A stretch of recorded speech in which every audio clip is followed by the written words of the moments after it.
Long ago, people lived happily under the rule of a king.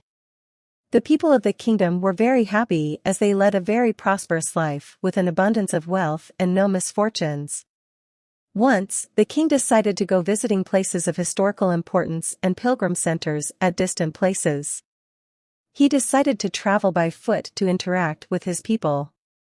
People of distant places were very happy to have a conversation with their king. They were proud that their king had a kind heart. After several weeks of travel, the king returned to the palace. He was quite happy that he had visited many pilgrim centers and witnessed his people leading a prosperous life. However, he had one regret. He had intolerable pain in his feet as it was his first trip by foot covering a long distance. He complained to his ministers that the roads weren't comfortable and that they were very stony. He could not tolerate the pain. He said that he was very much worried about the people who had to walk along those roads as it would be painful for them too.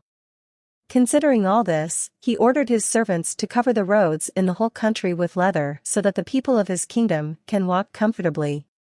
The king's ministers were stunned to hear his order as it would mean that thousands of cows would have to be slaughtered in order to get sufficient quantity of leather. And it would cost a huge amount of money also. Finally, a wise man from the ministry came to the king and said that he had another idea. The king asked what the alternative was. The minister said, "Instead of covering the roads with leather, why don't you just have a piece of leather cut in appropriate shape to cover your feet?"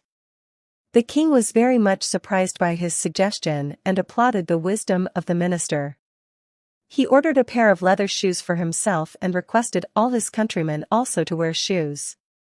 Moral: instead of trying to change the world, we should try to change ourselves.